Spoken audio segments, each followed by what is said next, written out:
At this construction academy at Swadlincote in Derbyshire, they're training the builders of the future, and we're going to need them. New figures out today show that in parts of the East Midlands we have some of the worst housing shortages in the country. So if you want to put an affordable roof over your head, what can you do? Well, we asked property expert Kate Faulkner to look for solutions.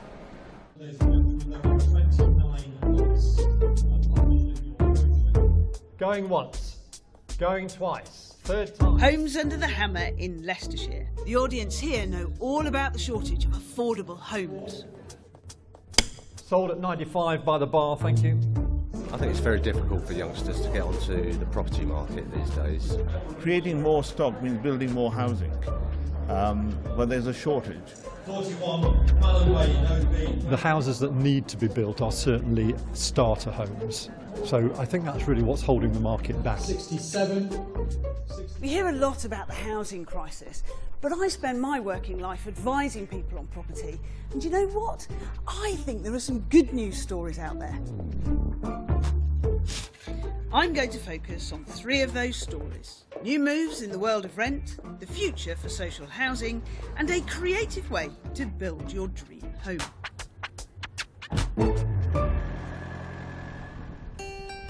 I'm starting here in Nottingham because new figures out today suggest the city has one of the biggest housing shortages in the country. Up there with Westminster and Tunbridge Wells, would you believe? But surprisingly, that hasn't pushed house prices up that much. Here in the city of Nottingham, the average price is actually cheaper than it was before the financial crash 7 or 8 years ago. The gap between demand and supply in Nottingham is partly because a lot of younger people are choosing to set up home here. And even at those prices, most of them can't afford to buy. Hi, I'm Kate. Wondered if I could come and have a look around. Of course you can, come in. Thank you. But some of them are choosing a new way to rent. So this is our kitchen. Wow. It's a good size. Fantastic. It's huge. Wow, it goes round. I know it goes round. So we've got living area here and sort of dining table, and there's 7 people that share the kitchen. When Oliver Spence graduated from Nottingham Trent University 4 years ago, he'd had enough of student living. His new shared house is more friends than rising damp. It's much nicer than student accommodation where it's sort of whitewashed on the walls, and it's a higher standard. We have a cleaner who comes each week as well, just to sort of top things up. Yeah. Including the cleaner and all other bills, tenants of Livingston Homes pay around £500 a month. This is amazing. It really is. Had you seen anything like this before? No, not really, no. Well, nothing with the mezzanine inside as well, and the amount of space that it's got in here. All mod cons and a social life too, this model seems to fill the gap between student life and the first rung of the housing ladder. But not everyone has such a positive experience of renting. Shannon and Tobias are due to become parents next month. Shannon now rents a house with 2 friends, but that contract ends 11 days before her due date. They're desperate to find a 2-bedroom house to rent in Nottingham for around £500 a month. We looked at the council, went to the council, but they said 3 years. What, to wait? Yeah. That probably felt like a long time. Yeah, so I thought with a baby on the way, we don't quite have 3 years for that. Forced to look for a private rental, Shannon handed over £340 in various fees to an agency to reserve a house she liked. She says within hours she changed her mind and tried to get her money back, but was told it was non-refundable. When she complained, she was only offered a partial refund of £100. I feel quite disgusted, really. Given that it was, in the same day, they wouldn't have lost out on other viewings and things like that. I thought it would have been better to sort of pull out then than, weeks down the line, which eventually, we had to do. If they had some fairer fees and it was regulated, it would be a lot better. Some good news is that since October last year, all letting agents by law must belong to a redress scheme. You can apply to an independent ombudsman, and I think they'd be quite interested in your case. Would you like me to give them a call? Yeah. Okay. The property ombudsman agrees to look at their case. Thanks, Chris. We'll see how Tobias and Shannon get on later. In years gone by, they would have probably had a good chance of finding a council house. But times have changed. A group of 39 council houses all looking onto the green.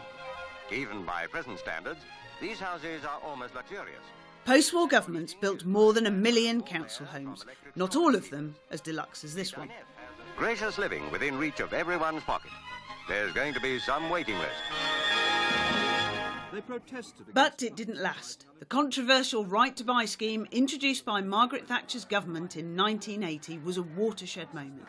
1 million houses sold in 10 years. Now social homes for families are in short supply and councils struggle to borrow money to build more. So what is the future for social housing? Is there a future for social housing? Well, come and take a look at this. This area of Mansfield was once branded the Street of Shame, notorious for antisocial behaviour. Now Mansfield District Council is building 5 hectares of new housing. We're building 64 homes for the elderly. To the right we've got 2-bedroom bungalows. To the left we've got the apartment blocks, which are 1 and 2 bedrooms. And the mixture that we've got in front of us is a mixture of bungalows and houses. So the idea is, by moving the older tenants in here, it frees up under-occupied homes for younger families. But in the age of austerity, where have they found the money? Well, the District Council only has to find 1/3 of the money for this phase. The rest is coming from the Department of Health and the County Council, a total of 8.4 million. And that's not all. The District Council is also setting up as a commercial company to build and sell 80 family homes in the final phase. Any profit made goes straight back into the council coffers. In effect, the council is becoming a housing developer. So is this a potential housing solution? So Andrew, councils as housing developers, what's your view on that? Is it the way forward? I think it probably is, actually. If you look back over the last 30 years, the evidence is that if you just leave housing provision solely to the private sector, we will not deliver the scale of homes and the type of homes that we need. I mean, this is the sort of thing that we need to do more of. I think the challenge is that we need to do a lot more of it, and good though these sorts of schemes are, they're kind of chipping snowflakes off the iceberg. We have a massive demand for social housing. Finally, I'm heading back to Nottingham to see an example of what I think may be a big part of our housing future. This is Atlas Road in the Meadows, and I'm here to see the house that Simon and Nick built. Hi, I'm Kate. Hi, I'm Nick. Hi, Nick. Hi, Kate. Simon. Hi. Nice to meet you. Mind if I come and have a look at your brand new home? Come on in.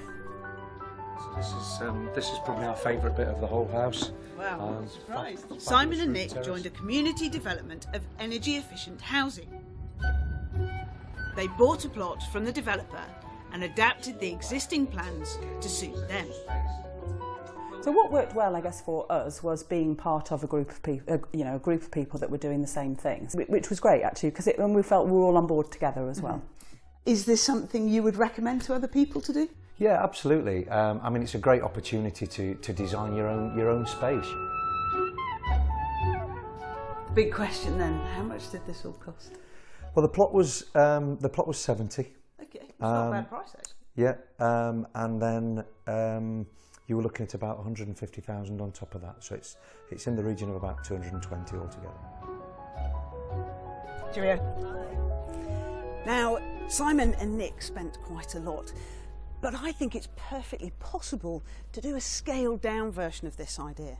In the East Midlands, you can pick up a plot of land from £35,000, and there are plenty of kit houses around that allow you to adapt a home and build it to your design and specification. And more people are choosing to do this, and I think it's a fantastic housing solution. So what about Tobias and Shannon? Well, the latest is that the agent has decided to refund their fees, so they've withdrawn their complaint to the Ombudsman. And their family have stepped in to buy them a house they can rent, not a solution available to everyone. Perhaps the lesson here is that when it comes to housing, policy is lagging behind people, and that means that people are having to find their own housing solutions.